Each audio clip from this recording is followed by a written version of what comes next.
I am going to get started on today's topic, which I wanted to touch on because quite a few clients are going through this time of suck. There's no other way to put it. I wanted to talk about habits that actually steal your energy and what to do about it. And many of us, because we are holding down jobs, we are taking care of our elderly parents or in-laws, we are managing kids that may be off in college or starting their careers. It's just a really tricky time in life. As I have mentioned a couple times recently, my dad used to call these the rusty years, not the golden years.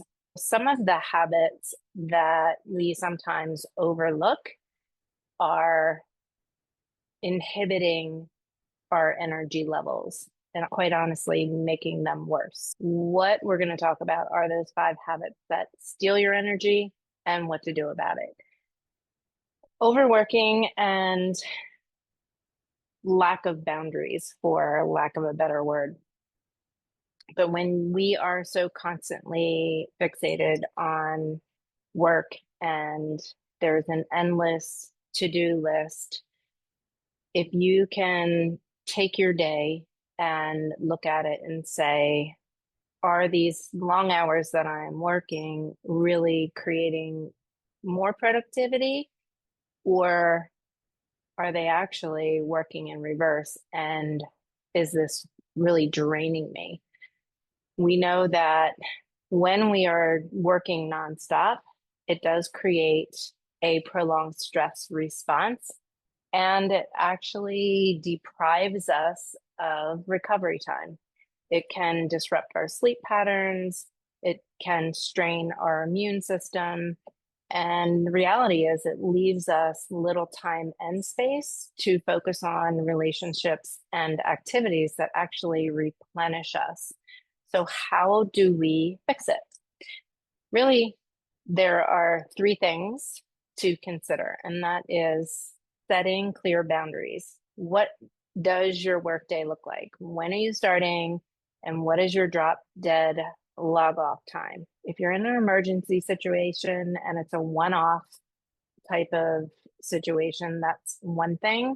But if it becomes a habit that you are working 12-hour days, what can you do to protect your evenings and weekends to make them about yourself and your relationships or your pastime? That would be number one, setting clear boundaries.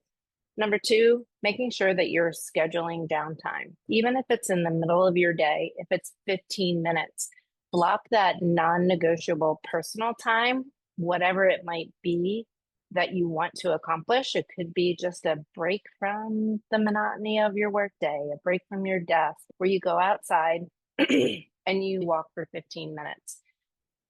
It's important to treat those times just like it would be any other meeting, especially if you know you're having a difficult time fitting time into your day. Number three, making sure you're pursuing hobbies and connection.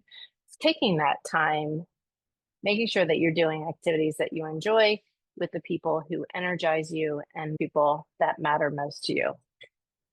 Habit number two is multitasking and scattered attention. When you're multitasking, meaning juggling your notifications, your emails, or multiple projects at one time, it can feel like it's efficient of you, but research shows it actually delays your focus and also drains your mental energy. So making that conscious effort to focus for a certain period of time on one thing is going to be important. Making sure that you're not constantly shifting between tasks is actually going to allow you to focus better. When you are shifting between tasks, it forces your brain to reset over and over again. It's like when you're focusing on sleep and you're waking up constantly in the middle of the night, your sleep process resets itself. and you're starting from square one. So how do you fix it? Focusing on one task at a time. Maybe you set your timer for 45 minutes, give yourself a 15-minute break in between, complete the most important tasks immediately, and then having your checklist to check those things off. If they happen that day, great. If they don't, they get pushed to the next day. Establishing routines and lists. Creating the daily routine actually can help you reduce decision making, and task lists are going to help you stay more organized and help free up more mental space.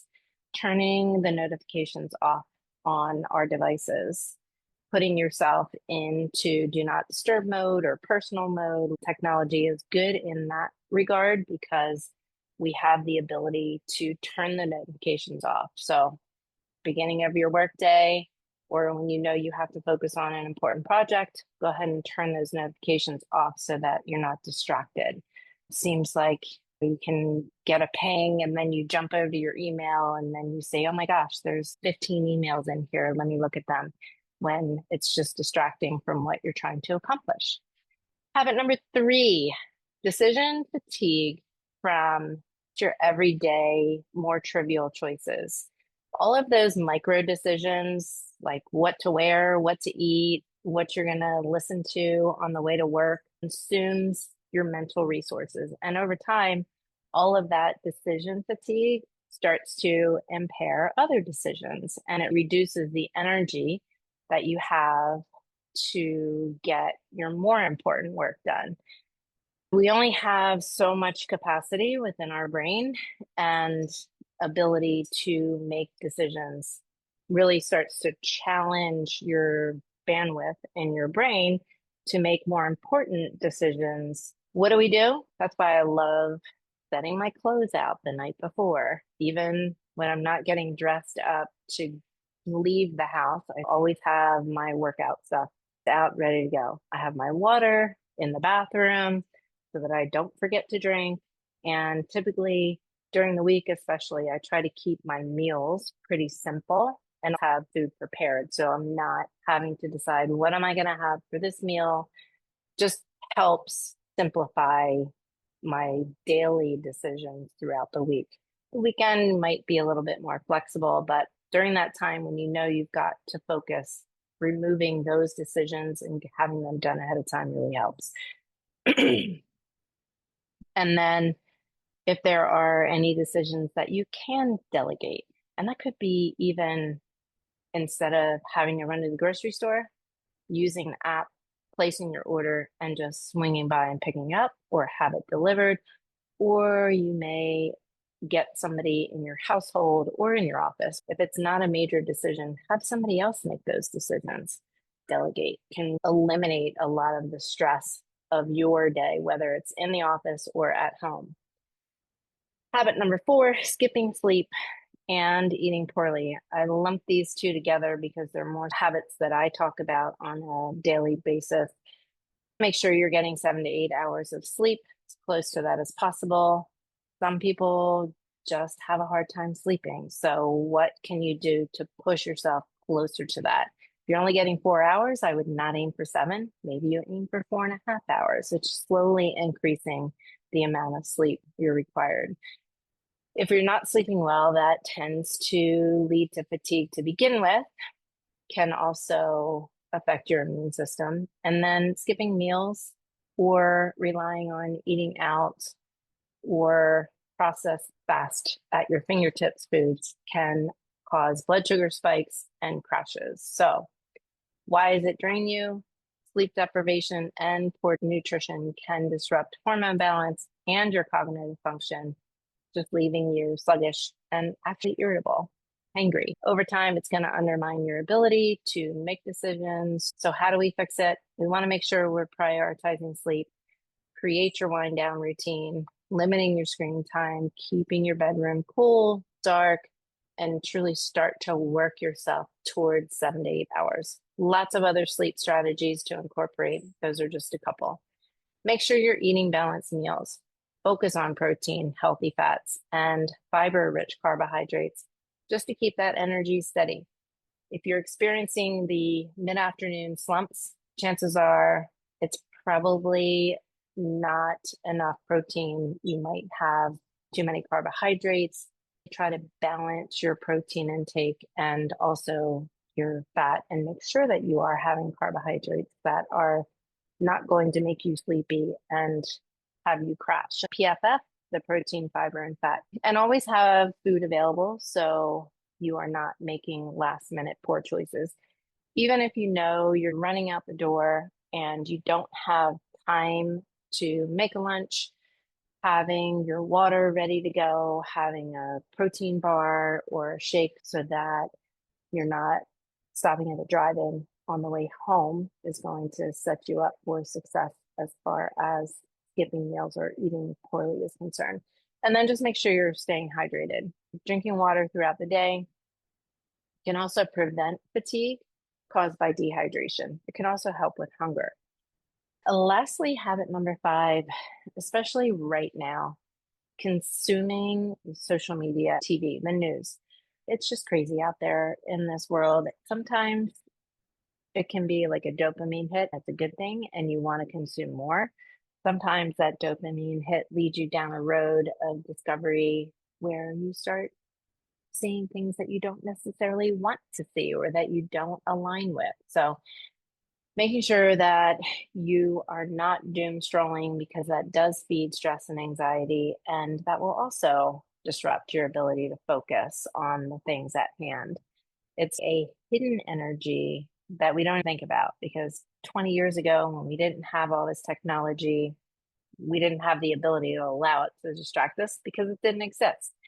So how do we fix that? Again, it's about setting boundaries. Turn your notifications off. Designate certain times throughout the day to check your devices. Obviously, if you have kids or parents and you need to have your phone, you can also set your phone to alert you just for certain people. If there's a potential for an emergency to arise, then you want to make sure that you're not turning those notifications off. Watch who you're following. Follow accounts that are positive and educational. Unfollow the sources that leave you feeling depleted, de-energized, and just anxious. It might be wise for you just to stay off social media when you know the world is a little crazy. And spend your time, more of your free time, doing things, reading, exercising, getting outside in nature, or how about face-to-face coffees to restore that mental and emotional energy? Bottom line is you want to be aware of your day in and day out habits. You are in control of your schedule for the most part, and what you allow to infiltrate your day in and day out. And just really being proactive as far as your lifestyle habits are concerned, making sure you're getting sleep, making sure you're managing your stress, and having the small decisions not even matter to you because they're already planned out. And that will leave more mental space to make bigger, more important decisions. As always, if you guys need any more support, please just reach out to me. Coaching is not just about hitting your macros and doing your exercises. Sometimes life just buries you.